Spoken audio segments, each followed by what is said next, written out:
tout ça, c'est pour rassurer le consommateur, et je pense qu'il est important de ne pas débattre sur un thème qui peut amener des amalgames qui ne sont pas des amalgames fondés. Voilà. Alors que nos amis suédois, norvégiens, allemands font ce qu'ils veulent chez eux, nous on fait ce qu'on veut chez nous, et j'espère que nos administrations nous soutiendront dans cette démarche. Merci beaucoup pour ce débat riche. Je vous propose de continuer toujours sur ces aspects de réglementation avec l'intervention de Laurent Médori de l'INAO. Merci Valérie. Bonjour à tous, je suis très heureux, l'INAO est très heureux d'être parmi vous aujourd'hui. Donc je me présente, je m'appelle Laurent Médori, je suis ingénieur territorial à l'INAO, délégation territoriale Sud-Est, animateur depuis quelques mois de la commission vin bio. Donc je vais vous parler aujourd'hui du CNAB, de ses missions, mais également faire un point focus sur le cuivre, un sujet brûlant, mais également les différentes pistes de travail de la commission vin bio, notamment sur les levures bio. C'est bon ? Pardon. Donc le CNAB de l'INAO, c'est le Comité national de l'agriculture biologique. C'est une instance de concertation et une instance décisionnelle de l'INAO en matière d'agriculture biologique. Elle est constituée de 33 membres professionnels. Donc en fait, l'INAO a un fonctionnement un peu particulier. On a un décisionnel qui est un décisionnel lié en fait aux professionnels. Et l'instance d'application est constituée de fonctionnaires. On a 10 experts également ou personnalités qualifiées et 6 représentants des administrations présentes au CNAB.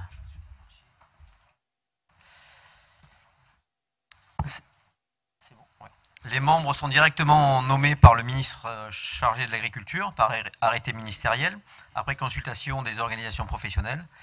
Le président actuel du CNAB s'appelle M. Olivier Nalès, que vous connaissez certainement. Les membres sont nommés pour une durée de 5 ans. Et la dernière mandature a été nommée en 2017. Donc le CNAB travaille au cours de 3 réunions par an en séance plénière, mais également avec des commissions nationales composées de membres du CNAB. Elle travaille sur des sujets précis, réglementation, intrants, semences, vin bio, aquaculture également, apiculture. Et les travaux de la commission vin bio que j'anime sont présidés par M. Yves Dietrich, qui est membre du CNAB. Alors quel est le rôle du CNAB au sein de l'INAO ? C'est de suivre l'évolution réglementaire européenne, qui est en cours de réforme, Julien vous en a parlé, et donner des orientations, proposer des évolutions réglementaires au niveau de l'Union, relayées le cas échéant par les autorités françaises, le ministère en particulier, ou au niveau national, au travers de l'évolution du cahier des charges français. Suivre également les évolutions des disponibilités de semences. Actuellement, également dans le secteur de la vigne et du vin, il y a un travail qui a été lancé sur la production de plants de vigne en bio. C'est un sujet important que j'aborderai tout à l'heure en fin d'intervention. Et interpréter également le règlement chaque fois que cela est nécessaire à l'harmonisation de l'application des règles. Donc je vais vous parler donc de la commission vin bio et de ses prérogatives. Donc la commission vin bio a un rôle essentiel, c'est être force de proposition.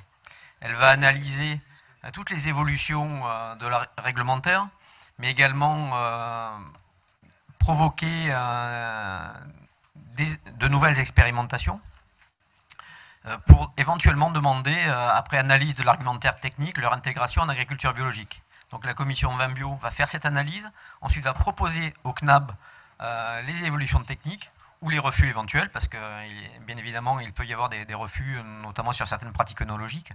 On peut parler par exemple des nanoparticules sur lesquelles la commission vin bio a donné un avis défavorable. Ensuite cet avis a été validé par le CNAB. Le CNAB ensuite le refus a été validé par le CNAB. Et ensuite, les décisions du CNAB sont transmises au ministère et à la Commission européenne pour modification éventuelle du règlement. Donc je vais vous parler d'un sujet qui nous préoccupe tous, un sujet brûlant, c'est la problématique du cuivre. On sait tous l'intérêt qu'a cette matière active, qui est une matière active naturelle. Il ne s'agit en aucun cas d'un produit de synthèse dans la lutte contre les maladies cryptogamiques. Et donc une réduction des doses est en cours de discussion au niveau de la Commission européenne. Il y avait même l'éventualité de l'interdiction de cette matière active dans la lutte contre les maladies cryptogamiques, ce qui n'est pas sans poser de problèmes majeurs. Actuellement, la réglementation européenne en bio autorise, et notamment en France, des doses de 6 kg par hectare et par an lissées, c'est-à-dire un maximum de 30 kg répartis sur 5 années. Et l'ANSES est rapporteur sur le dossier cuivre auprès de la Commission européenne, et l'Europe devrait voter le renouvellement du cuivre en tant que matière active utilisable en agriculture en général et en viticulture en particulier.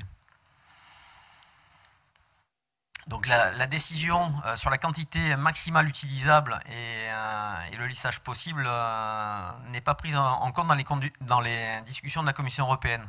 Et chaque État membre devrait être force de proposition sur les doses de cuivre utilisables pour chacun des pays.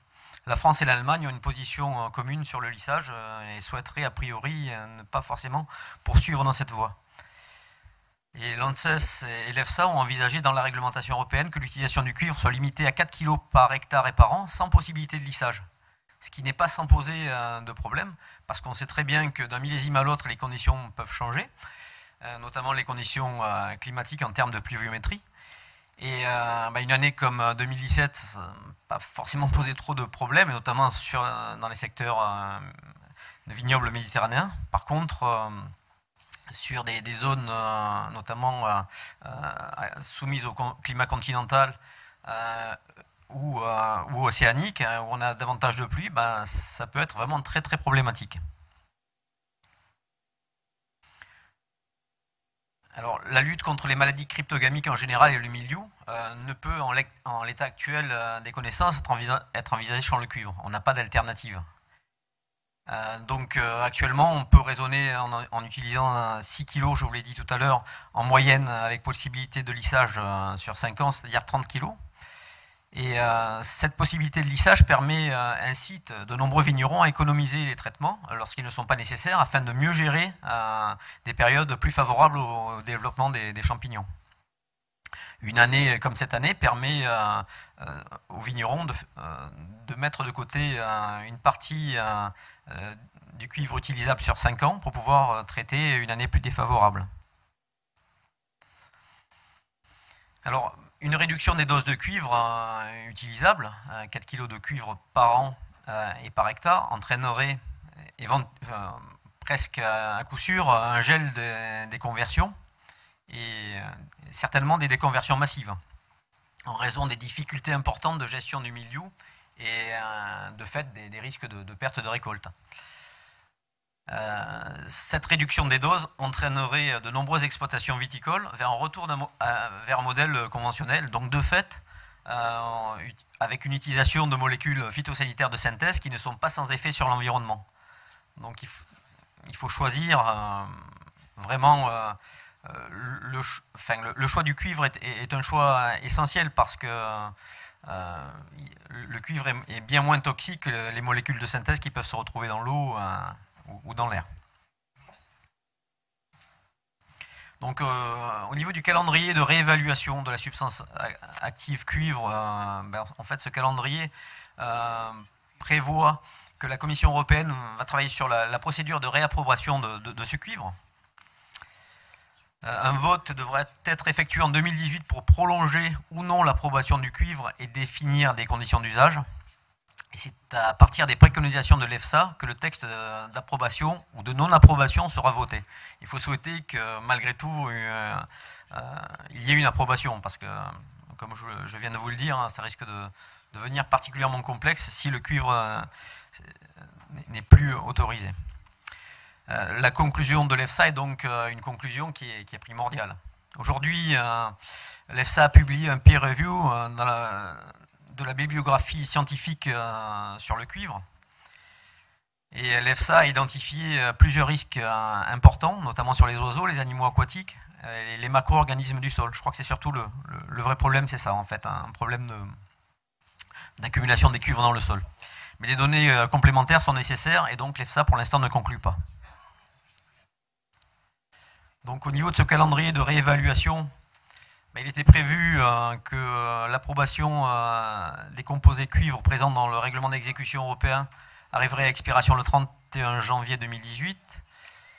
Pour se donner le temps de la réflexion, le règlement d'exécution a été modifié et la date d'expiration a été reportée au 31 janvier 2019. Bon, on gagne un an, mais c'est peu. Voilà, donc à la demande de l'ANSES, un partenariat INRA-ITAB a été lancé pour le montage d'une expertise scientifique collective. Cette étude doit être conduite sur les éventuelles contaminations et accumulations de cuivre ou de dérivés cuivrés dans le sol, et notamment dans certains types de sols. On se rend compte que notamment sur des sols viticoles en climat continental, on peut avoir des horizons d'accumulation du cuivre, ce qui peut poser problème, ce qui n'est pas forcément le cas sur d'autres types de sols, notamment sur des sols méditerranéens. Et parallèlement, les professionnels sont prêts à s'impliquer dans l'évaluation de l'écotoxicité du cuivre sur du long terme et en conditions réelles. Tout cela, bien évidemment, comme je viens de vous le dire, en fonction des conditions pédoclimatiques. Alors, des études ont également été menées sur le cuivre dans les vins. Ces études ont été menées par l'ITAB et elles ont démontré qu'on pouvait de manière significative réduire les doses de cuivre accumulées sur les raisins. Effectivement, la vinification permet de réduire ces doses de cuivre. Les cuivres sont éliminés en règle générale dans les bourbes ou les lits. Donc le CNAB a pris position sur ce dossier cuivre. Donc en appui de la profession, il demande un statu quo réglementaire sur les conditions d'utilisation du cuivre, en maintenant les doses de 6 kg par hectare et par an lissées sur 5 ans. Cela, bien évidemment, en attente de produits compatibles avec les cahiers des charges de l'agriculture biologique, et notamment de produits de substitution au cuivre. Ce qui n'est pas forcément évident à trouver, hein, bien évidemment. D'autres pistes de travail sont évoquées, notamment essayer de raisonner le plus possible l'usage du cuivre au niveau du vignoble, en travaillant sur des modèles. Voilà.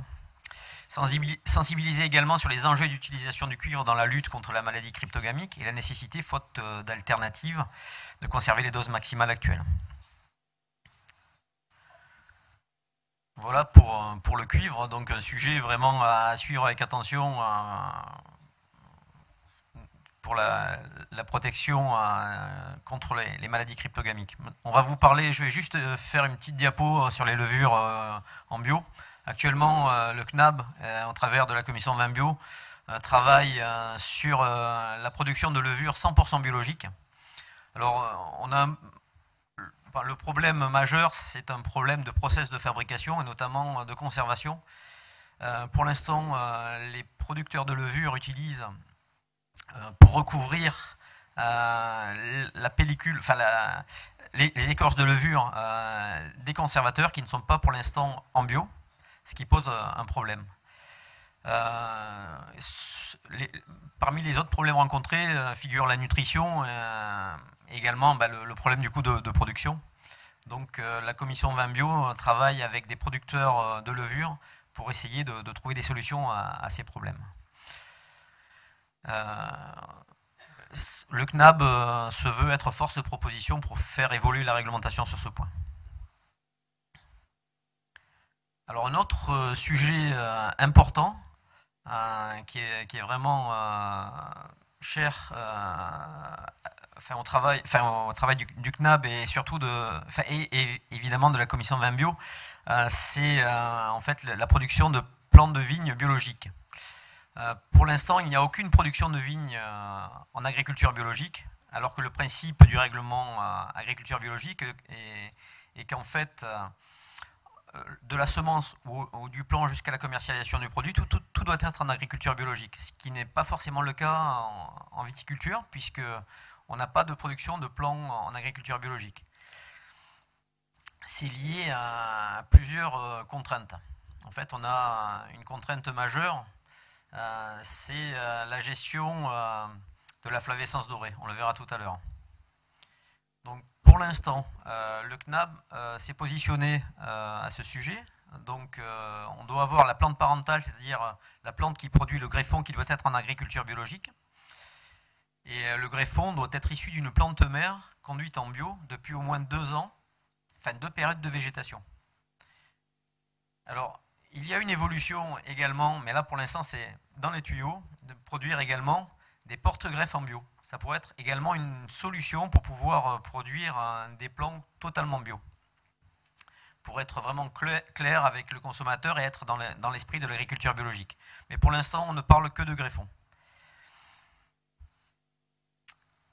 Donc le travail du pépiniériste devra être réalisé en agriculture biologique, mais on a des freins techniques et réglementaires. Donc pour le matériel plant de vigne, 3 types de maladies posent problème. Ce sont les viroses, Cournouet et compagnie, les maladies du bois, notamment l'ESCA, et les maladies à quarantaine, la flavescence dorée qui est vraiment le problème majeur de la production en plant en agriculture biologique. Et aussi en conduite du vignoble, parce que c'est vraiment un souci qui est de plus en plus prégnant.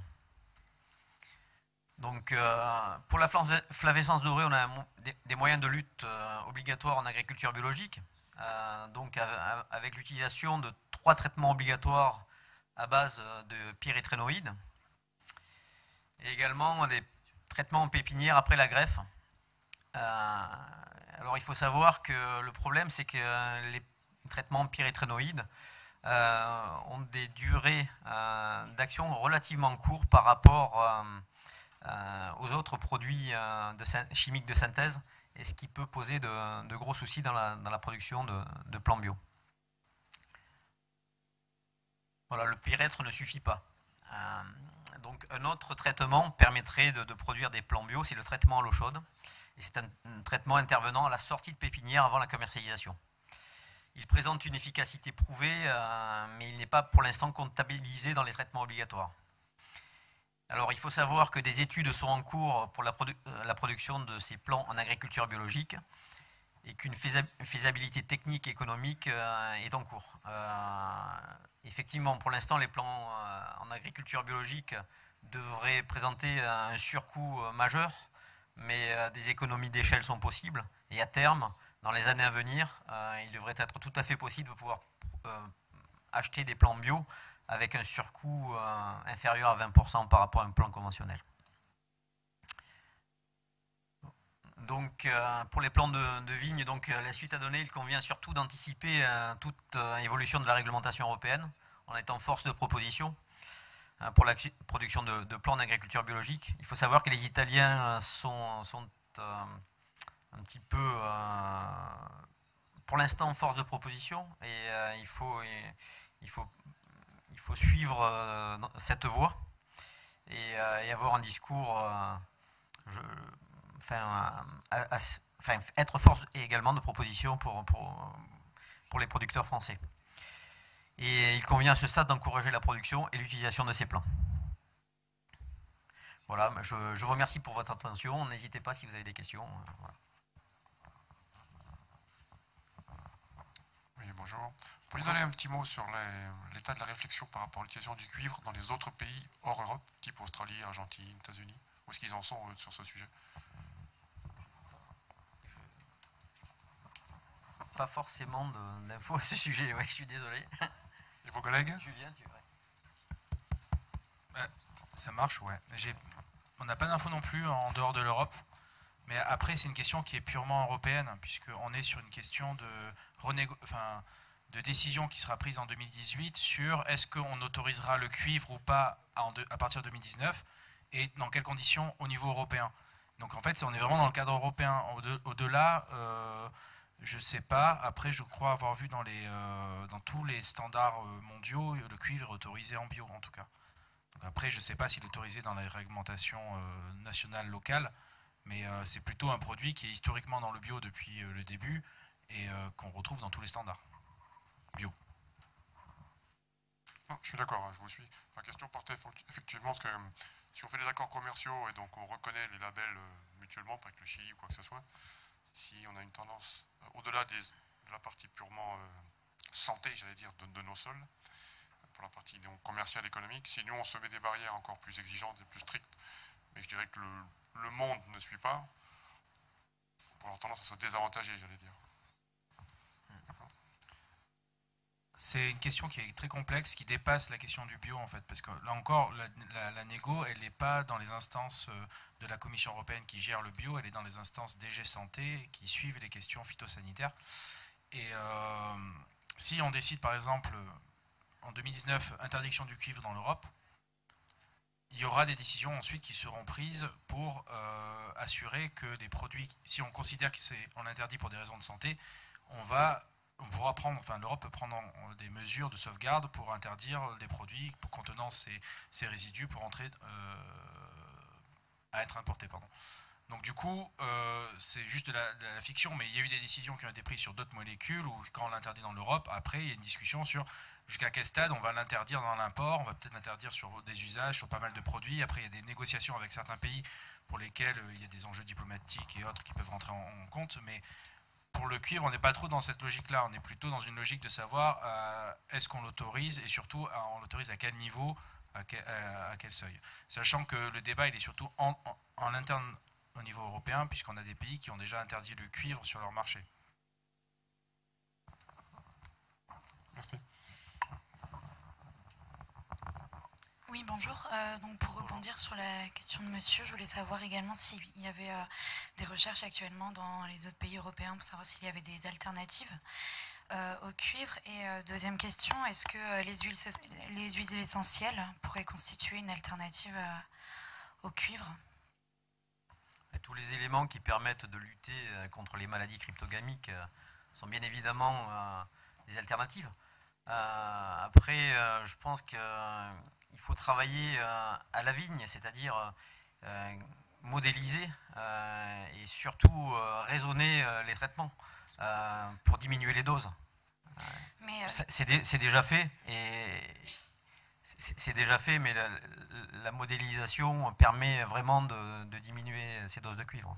Mais alors comment expliquer par exemple qu'en biodynamie, la limitation pour l'utilisation du cuivre soit de 3 kg il me semble, alors qu'en bio donc elle est de 6 kg. Qu'est-ce qui peut expliquer cette différence? On est sur un lissage à ces 6 kg lissés sur tous les territoires et pour toutes les années. Donc le biodynamie et 3 kg lissés, c'est pareil, ça dépend du secteur, ça dépend de la zone, de la pression dans l'année. On a plein d'agriculteurs bio qui ne sont pas en biodynamie, qui sont largement en dessous de 3 kg. Donc c'est la limite haute qui permet de gérer la plupart des situations en Europe continentale et enfin, en fonction des climats, etc. Et par contre, sur les huiles essentielles, etc., je vous invite à aller voir le site de l'INRA. Donc la semaine dernière, non, il y a 2 semaines, l'INRA a rendu une expertise collective, une ESCO, qui a duré 1 an. Ils ont en fait rassemblé une bibliographie internationale, donc pas que française, sur la question du cuivre et des alternatives au cuivre. Ils ont balayé toutes les connaissances scientifiques sur le sujet.